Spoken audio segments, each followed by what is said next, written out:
सभी को नमस्ते, स्वागत है आपका मेरे YouTube चैनल जॉब इन्वेंटरी पर। चैनल पर नए हैं तो चैनल को सब्सक्राइब करें और लेटेस्ट जॉब अपडेट के लिए नोटिफिकेशन बटन पर क्लिक करें। तो आज की वैकेंसी है डीएवी पब्लिक स्कूल से, जो कि गेल की टाउनशिप के अंदर है। गेल जो है एक आपकी महारत्न पब्लिक सेक्टर यूनिट है।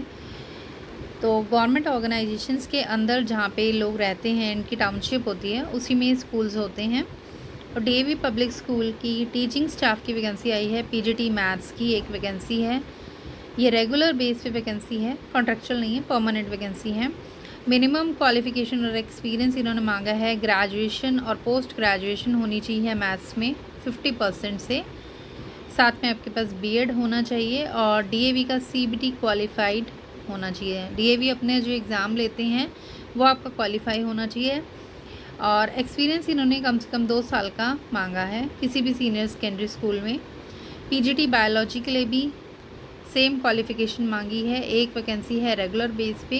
ग्रेजुएशन पोस्ट ग्रेजुएशन 50% होने चाहिए, सीबीटी क्वालिफाई होना चाहिए और सीबीएसई आईसीएसई बोर्ड में 2 साल का एक्सपीरियंस होना चाहिए। टीजीटी मैथ्स के लिए ग्रेजुएशन और पोस्ट ग्रेजुएशन में 50% मार्क्स होने चाहिए। साथ में आपका बीएड होना चाहिए, सीटेट या एसटेट क्वालिफाई होना चाहिए। डीएवी का सीबीटी का एग्ज़ाम क्वालिफाई होना चाहिए और 1 साल का एक्सपीरियंस मांगा है। पीआरटी संस्कृत के लिए ये भी रेगुलर बेस पे वैकेंसी है। ग्रेजुएशन या फिर पोस्ट ग्रेजुएशन में आपके पास 50% मार्क्स होने चाहिए।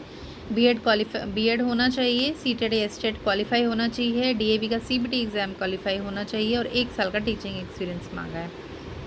पीआरटी इंग्लिश की एक वैकेंसी है रेगुलर बेस पे। इसमें भी वही ग्रेजुएशन पोस्ट ग्रेजुएशन 50% से होनी चाहिए। सीटेट या एसटेट क्वालिफाई होना चाहिए। डीएवी का सीबीटी क्वालिफाई होना चाहिए और 1 साल का टीचिंग एक्सपीरियंस होना चाहिए। स्पेशल एजुकेटर की जो वैकेंसी है ये कॉन्ट्रैक्चुअल बेस पे है, बाकी सारी जो थी वो रेगुलर वैकेंसीज थी।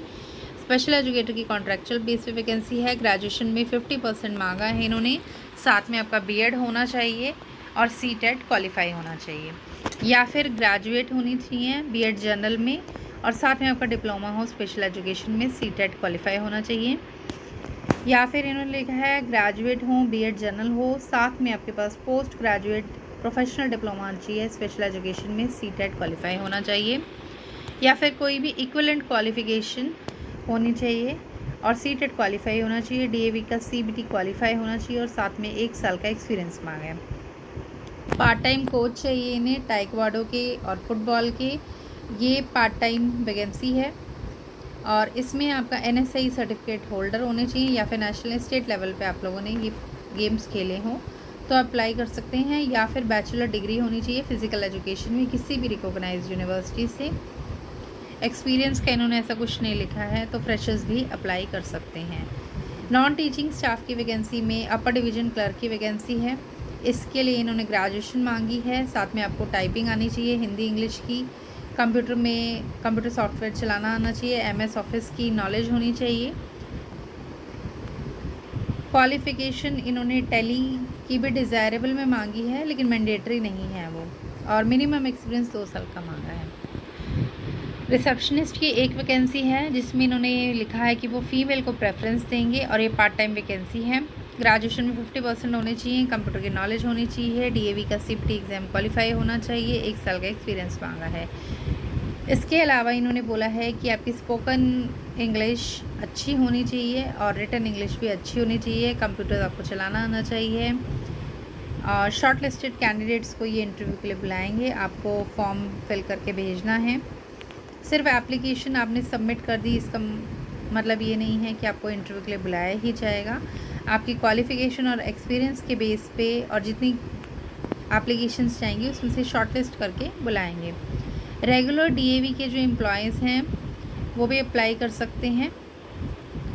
इसके बाद इन्होंने दिया है एज लिमिट दी हुई है 35 इयर्स एज लिमिट है, अपर एज लिमिट है पीआरटी और टीजीटीज़ के लिए, और पीजीटी के लिए 40 इयर्स अपर एज लिमिट है। पार्ट टाइम और नॉन वोकेशनल स्टाफ के लिए 35 इयर्स अपर एज लिमिट है।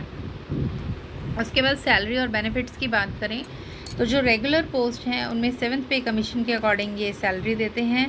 फ्री एजुकेशन देंगे 2 बच्चों की। इसके अलावा मेडिकल एक्सपेंस भी ये देते हैं जो रेगुलर एम्प्लॉयज़ हैं। और इसके बाद गेल कॉलोनी में ये लोग नॉमिनल रेट्स पे अकोमोडेशन भी प्रोवाइड करते हैं। पार्ट टाइम और गेस्ट फैकल्टी पोस्ट को भी सही सैलरी ये दे देते हैं। पार्ट टाइम पोस्ट के लिए आप इन्होंने लिखा है कि जिनका CBT क्वालिफाई नहीं है वो भी अप्लाई कर सकते हैं, लेकिन रेगुलर बेस के लिए पोस्ट के लिए वही अप्लाई करें जिनका CBT एग्ज़ाम क्लियर है। इसके अलावा इन्होंने लिखा है कि जॉब ट्रांसफ़रेबल रहेगी, मतलब किसी और गिल्ड टाउनशिप में भी आपको ये ट्रांसफ़र कर सकते हैं। इंटरव्यू के लिए ये कोई ट्रैवलिंग अलाउंस प्रोवाइड नहीं करेंगे। CBT का DAV का जो CBT प्रोविजनल एलिजिबिलिटी कार्ड है वो ज़रूरी है रेगुलर और कॉन्ट्रेक्चुअल एम्प्लॉयज़ के लिए, पार्ट टाइम वालों के लिए ज़रूरी नहीं है। बेसिक कंप्यूटर नॉलेज होनी चाहिए, स्पोकन इंग्लिश अच्छी होनी चाहिए। अप्लाई करने के लिए आपको डिटेल एडवर्टाइजमेंट को पढ़ना है, इनकी वेबसाइट पर जाना है, क्वालिफ़िकेशन, एज और एक्सपीरियंस को चेक करें, फिर एप्लीकेशन फॉर्म को डाउनलोड करें, उसको फिल करें और फिर उसको भेजें। आपको क्या करना है, अपनी पर्सनल डिटेल्स भरनी है, एजुकेशन क्वालिफ़िकेशन भरनी है, एक्सपीरियंस की डिटेल भरनी है। इसके अलावा आपके पास कोई एडिशनल क्वालिफ़िकेशन है या आपके अंदर कोई टैलेंट है वो आप उसके बारे में लिख सकते हैं। साइन और फ़ोटो आपको करने हैं। उसके बाद आपको नेसेसरी डॉक्यूमेंट्स लगाने हैं जिसमें आपके एजुकेशन सर्टिफिकेट्स लगेंगे और DAV का जो CBT PEC स्कोर कार्ड है वो लगेगा। एज का प्रूफ आपको बर्थ सर्टिफिकेट या पासपोर्ट लगा सकते हैं। एक्सपीरियंस सर्टिफिकेट लगाना है या कोई और डॉक्यूमेंट जो भी आप एप्लीकेशन एडवर्टाइजमेंट में दी है वो आपको अप्लाई करना है। एप्लीकेशन फॉर्म को आपको स्पीड पोस्ट के थ्रू भेजना है to the principal, GAIL DAV public school, GAIL गांव, डिबियापुर डिस्ट्रिक्ट और रैया UP। पिन कोड दिया हुआ है नीचे, ठीक है। आपको स्पीड पोस्ट से भेजना है या फिर बाय ईमेल आप कर सकते हैं। आपको स्कैन करना पड़ेगा एप्लीकेशन फॉर्म को, फिर उसको फिल करके आपको मेल करना होगा। उसके अलावा ये गूगल फॉर्म का लिंक है, यहाँ से भी आप खोल के उसको फिल कर सकते हैं और मेल कर सकते हैं। दूसरी बात ये है, एप्लीकेशन जो है आफ्टर ड्यू डेट ये नहीं वो लेंगे। इसके अलावा आपको सारी जितनी भी एप्लीकेशन में कोई भी एक्सपीरियंस लगा रहे हैं, एजुकेशन क्वालिफिकेशन लगा रहे हैं, वो सब आपको लगाना पड़ेगा। अब आपको ये कहाँ से देखने को मिलेगी एडवर्टाइजमेंट, मैं आपको बताती हूँ। ये गेल DAV पब्लिक स्कूल की वेबसाइट है। यहाँ पे आपको जब जाएंगे तो नोटिस बोर्ड में आपको देखिए पहले दिया हुआ है GDPS staff recruitment application form और GDPS डिटेल रिक्रूटमेंट एडवर्टाइजमेंट। यहाँ पे आप क्लिक करेंगे तो एडवर्टाइजमेंट खुल जाएगी और यहाँ से आप एप्लीकेशन फॉर्म को खोल के देख सकते हैं। ये इनका गेल DAV पब्लिक स्कूल का आप देख सकते हैं, ये एप्लीकेशन फॉर्म है। पोस्ट अप्लाइड, रोल नंबर आप में कुछ नहीं लिखना है। पोस्ट अप्लाइड आप किस लिए अप्लाई कर रहे हैं, या आपको फ़ोटो पेस्ट करनी है, फिर ये आपको इंस्ट्रक्शंस देनी है अपनी। Candidate name, father name, general information है। उसके बाद ये नीचे देखिए क्वालिफ़िकेशंस के बारे में आपको देना है, नीचे आपको एक्सपीरियंस देना है, लैंग्वेज एक्सपीरियंस, ये सारी चीज़ें आपको भरनी है। पर्सनल फिटनेस फॉर्म है, ये नीचे ऑफिस यूज़ है तो आपको इसको नहीं भरना है। तो ये सारी चीज़ें आपको भर के भेजनी है। ये एप्लीकेशन फॉर्म आपको 7 वर्किंग डेज़ में फ़िल करके भेजना है और ये 6 अगस्त की एडवर्टाइजमेंट है, तो विदिन 7 डेज़ आपका एप्लीकेशन पहुंच जानी चाहिए। तो आप आज या कल में आप इसको फिल करेंगे और स्पीड पोस्ट से भेजेंगे तो ये पहुंच जाएगी। वीडियो यूज़फुल लगी हो तो please like, share and subscribe my channel. Thank you.